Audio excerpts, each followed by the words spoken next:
Assalamualaikum warahmatullahi wabarakatuh, sahabat pelatihan. Untuk materi kali ini kita akan membahas tentang pembelajaran dan asesmen kurikulum merdeka pada madrasah.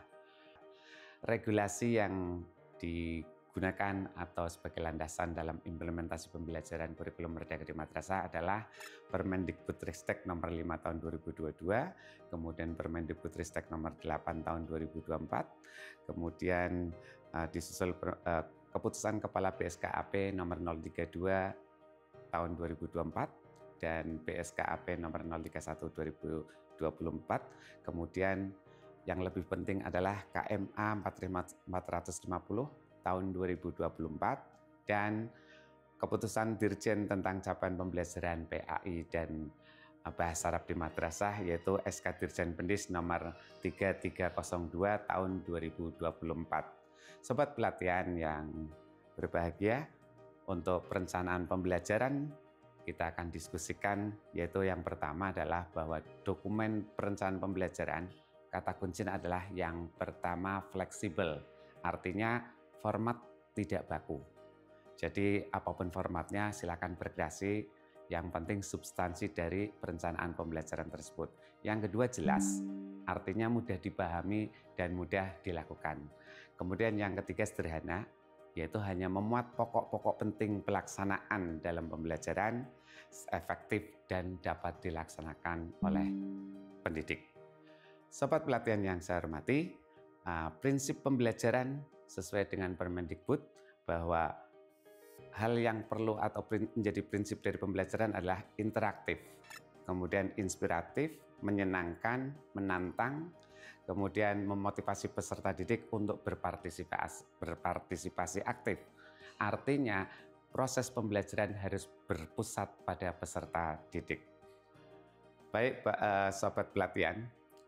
Kemudian nanti kita kaitkan pembelajaran dan asesmen merupakan satu kesatuan, sehingga pada saat melaksanakan asesmen, prinsip asesmen adalah berkeadilan, objektif, dan edukatif. Proses penyusunan perencanaan pembelajaran, kalau sebelumnya ada 4, kita sekarang ada 3, yaitu menganalisis capaian pembelajaran, kemudian menyusun tujuan pembelajaran, dan merencanakan pembelajaran dan asesmen. Capaian pembelajaran adalah kompetensi pembelajaran yang harus dicapai peserta didik dalam akhir setiap fase. Sehingga pada saat capaian pembelajaran yang diterbitkan oleh pemerintah, pendidik harus menganalisis sehingga akan bisa diketahui dari mulai awal fase sampai di akhir fase. Sobat pelatihan, bagaimana cara merumuskan tujuan pembelajaran? Ada 3 alternatif. Alternatif pertama, merumuskan tujuan pembelajaran langsung dari capaian pembelajaran. Yang kedua, yaitu merumuskan tujuan pembelajaran dengan menganalisis kompetensi dan lingkup materi pada capaian pembelajaran. Sedangkan alternatif ketiga adalah merumuskan tujuan pembelajaran lintas capaian pembelajaran. Sobat pelatihan yang saya hormati, alur tujuan pembelajaran bukan turunan atau rincian dari tujuan pembelajaran, tapi mengurutkan sistematika pencapaian dalam satu fase. Jadi pada saat merumuskan tujuan pembelajaran serta alurnya, maka harus bersifat konsisten. Sobat pelatihan, menyusun alur tujuan pembelajaran ada beberapa prinsip yang harus dilakukan, yaitu yang pertama, memastikan bahwa alur tujuan pembelajaran disajikan dari mulai yang konkret sampai ke abstrak. Kemudian yang kedua, pengurutan berdasarkan deduktif.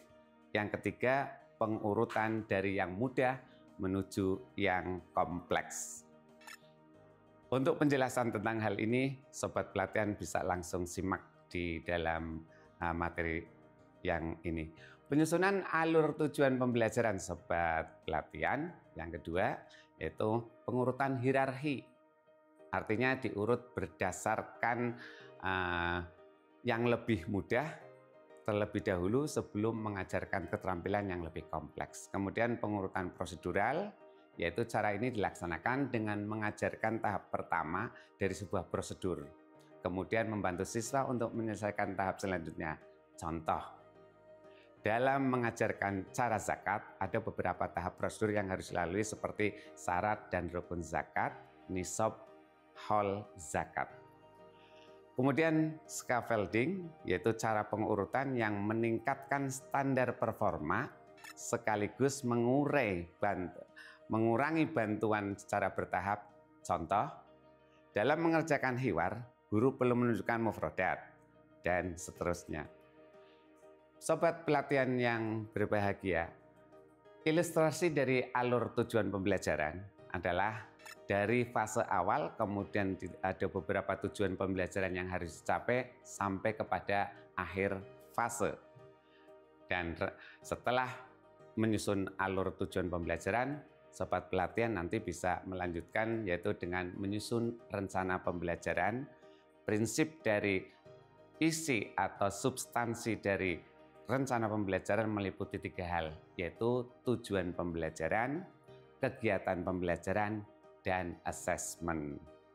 Sobat pelatihan yang berbahagia, sesi berikutnya adalah berkaitan dengan perencanaan pembelajaran. Perencanaan pembelajaran sebagaimana yang kita ketahui bahwa meliputi merumuskan tujuan pembelajaran, kegiatan atau pelaksanaan pembelajaran, kemudian asesmen. Dalam perencanaan pembelajaran disusun bermaksud adalah untuk mengarahkan proses pembelajaran dalam rangka untuk mencapai tujuan pembelajaran. Bagaimana cara mengetahui bahwa pembelajaran efektif untuk mencapai tujuan pembelajaran? Yaitu kita dapat bisa melalui asesmen pembelajaran. Jadi pembelajaran dan asesmen merupakan satu kesatuan yang tak terpisahkan. Asesmen adalah proses pengumpulan dan pengolahan informasi untuk mengetahui kebutuhan belajar dan capaian perkembangan atau hasil belajar peserta didik. Asesmen juga dapat digunakan beragam teknik atau instrumen penilaian yang sesuai dengan tujuan belajar peserta didik. Ini diikuti dengan regulasi atau berpedoman pada regulasi yaitu Permendikbud tahun nomor 21 tahun 2022. Penilaian hasil belajar peserta didik berbentuk penilaian atau asesmen formatif dan sumatif, di mana asesmen formatif adalah asesmen yang bertujuan untuk memberikan informasi dan umpan balik bagi pendidik dan peserta didik untuk memperbaiki proses belajar.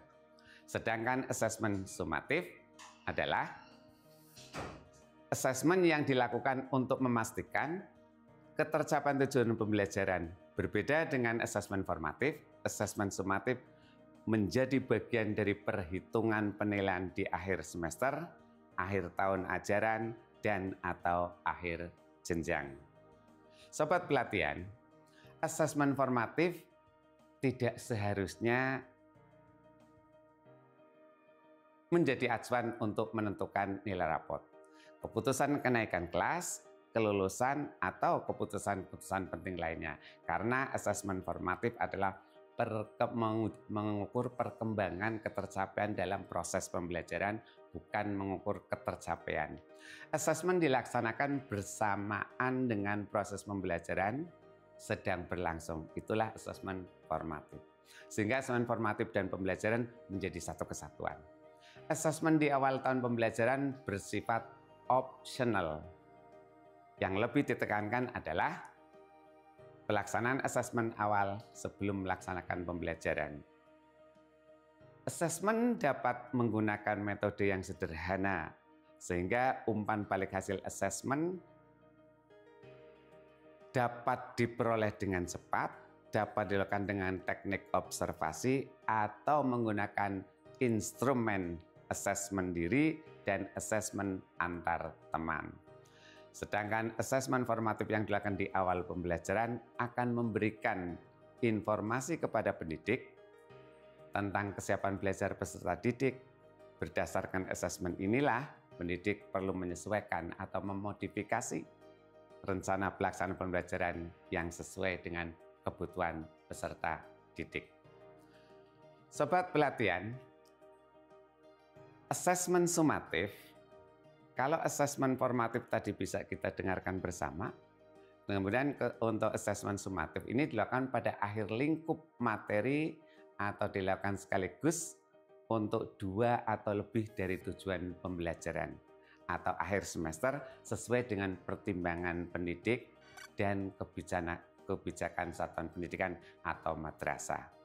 Khusus asesmen pada akhir semester, asesmen ini bersifat opsional atau pilihan. Sobat pelatihan, asesmen ini digunakan untuk menentukan kelanjutan proses belajar peserta didik di kelas dan jenjang berikutnya. Dapat menggunakan teknik dan informasi yang beragam, tidak hanya berupa tes, namun dapat menggunakan observasi performa, praktik, menghasilkan produk, melakukan proyek, dan dapat membuat portofolio. Penilaian pencapaian hasil belajar peserta didik dilakukan dengan membandingkan pencapaian hasil belajar dengan kriteria ketercapaian tujuan pembelajaran. Sobat pelatihan, pendekatan dalam menentukan kriteria ketercapaian tujuan pembelajaran ada beberapa opsi. Opsi pertama menggunakan deskripsi kriteria, sobat pelatihan bisa melihat. Kemudian opsi kedua dengan menggunakan rubrik, sobat pelatihan juga bisa simak. Kemudian opsi ketiga menggunakan skala interval. Kemudian opsi yang ketiga ini menggunakan skala atau interval nilai. Ada 2, yaitu yang pertama tadi, kemudian yang kedua adalah diasumsikan untuk setiap kriteria memiliki tingkat kesulitan yang sama sehingga bobotnya sama. Pembagi merupakan total dari jumlah skala minimal. Dalam hal ini kita pakai 5 skala. Dan nilai maksimum dalam hal ini maksimalnya 5. Satuan pendidikan atau madrasah atau pendidik dapat memberikan bobot sehingga perhitungan disesuaikan dengan bobot kriteria. Sobat pelatihan, opsi yang keempat adalah menggunakan persentase. Sebagai contoh misalnya, pendidik mengajar fikih pada fase C. Misalnya pada fase C terdapat 4 tujuan pembelajaran. Pada masing-masing tujuan pembelajaran ada 4 indikator atau kriteria. Maka dalam satu fase peserta didik mempunyai 20 indikator atau kriteria. Bagaimana cara menghitungnya? Jika peserta didik A telah mencapai 15 kriteria atau indikator, maka ia telah menguasai 75%. Demikian juga seterusnya. Untuk sesi kali ini, kami kira kita sudahi dulu. Kemudian kita akan beralih pada bagian berikutnya. Assalamualaikum warahmatullahi wabarakatuh.